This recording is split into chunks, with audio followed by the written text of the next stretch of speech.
Once we've installed R on our computers, we can start to use it. So pardon during the first couple of videos as we go through, I'll be explaining how to do things in Windows and how to do things in Mac. If you run into any issues understanding the differences, please let me know.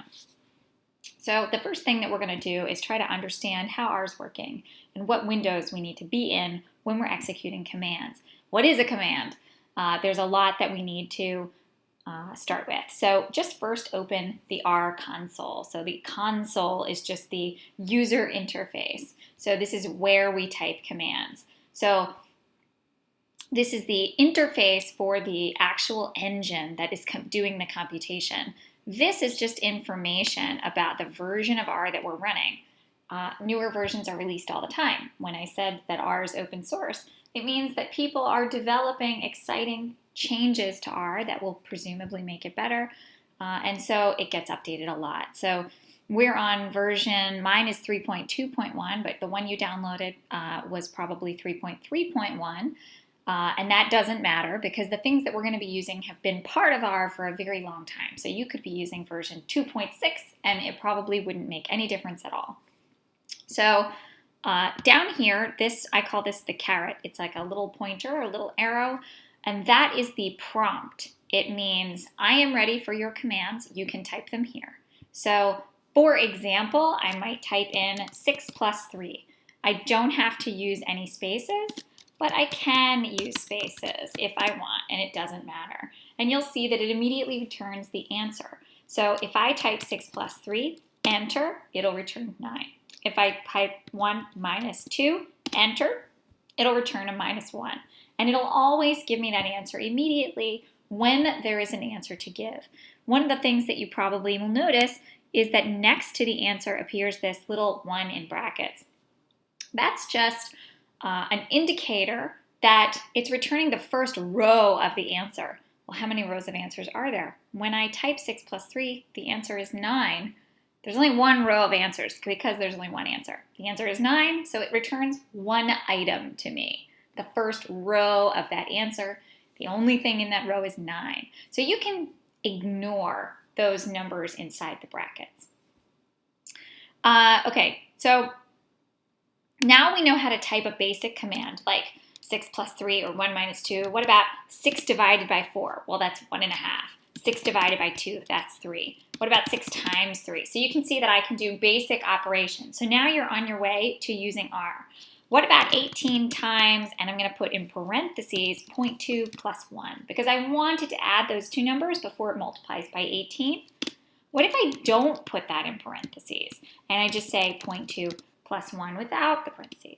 Well, that's going to give me a totally different answer. So this is the first thing that we're learning where we see that what we tell R to do matters a lot. So if we ask it to add the 1 and the 0.2 first, it will. If we do not ask it to do that, it won't, and it'll just do the order of operations. So multiplication would happen first, it would multiply these two things, and then it would add 1. If we ask it to do those two things first, it will do them first, and then it'll multiply by 18.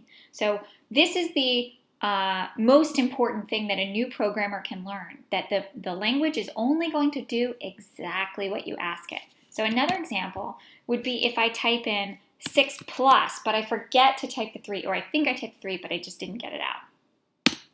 R doesn't know that I'm finished because a plus is not the way that we end a command. So it gives me a plus sign at the bottom saying, I am ready for more. I'm ready for an additional line of information because you're not done.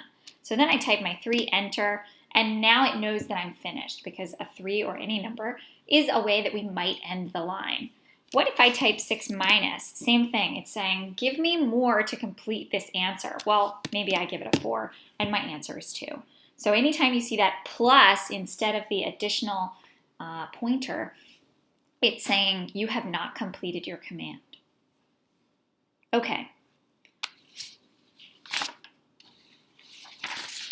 Do I always type my commands into this console window? The answer is no, because once you close R, those commands, it says, are you going to save the workspace image?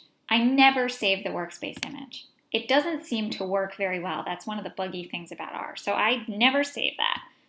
So when I open R, it's totally fresh. It doesn't remember anything that I've done before. So one of the ways that I like to save things is in a script file. So you saw if I'm using a Mac, I clicked File, New Document. If I am using a Windows machine, then inside of here, there's going to be a file option. And I would click File, New Script, or Script, something like that, and this window will appear here also. So this is where I'm going to save all of my commands. So I'm just going to give myself some space here. I'm going to go up to the top and I'm going to type 6 plus 3. I like to use spaces. You do not have to. It just helps my brain to organize things clearly. So I type 6 plus 3. Then if I want to run this command from my window, if I'm using a Mac, I type Command Enter. And you see what happened. I was over here and I typed Command Enter. And it sent the command to this engine window. And you see it executed twice because I did it twice. Now I go over here and let's do it again. It'll do it a third time. That's if I'm using a Mac. I type Command Enter when my cursor is anywhere on the line that I want to execute, or I could highlight and hit Command Enter, and it will send the command from the script file over to the execution window. Just because I type it here doesn't mean it executes. I have to send it to the executor. It's like happening on the side, and I need to send it to the brain of the engine. If I'm using a Windows machine, I can either highlight or put my cursor next to it, and then I do a right click and click Run Line or Selection. So run means please execute this command. So right click if you're using Windows and click on the first thing in the menu, which is Run Line or Selection. And it'll do the same thing. It'll send that command all the way over here. And it'll execute it. So anytime I want to save my command, so maybe this is a special script for me, I do File, Save As, and I'm going to save this to my desktop, and I'm going to call it testfile.r. I always need to type this .r because otherwise it will never be able to find and open my document. I know that that sounds repetitive, but it is true. If I don't put that in, R is not a sophisticated enough program to know to put that in on its own, the way that a Microsoft Word document does. So I'm going to save that. It's going to appear on my desktop, and the next time I open R, I will be able to use this file that I've created. Now, I don't necessarily need to remember 6 plus 3, but anything that I type in here, anything that I learn in this tutorial or this series of videos that you're watching, I would save somewhere so that I could copy and paste it later. So I'm going to use test file and build it over the next few sessions so that I know what to do. So remember, I can type anything I want, and I can send it to my execution engine, the command window, the console. All those words mean the same thing. I send it over here to this arrow to be executed. If I'm using a Mac, I type Command Enter, and it'll appear over here. If I'm using a Windows machine, I will right-click and then move to the option in the menu called Run Line or Selection. I think Control R might also be a shortcut for executing, but I'm not positive. So check that out when you're choosing Run Line or Selection. It might show that keyboard shortcut. Okay, so that's the end of the second video.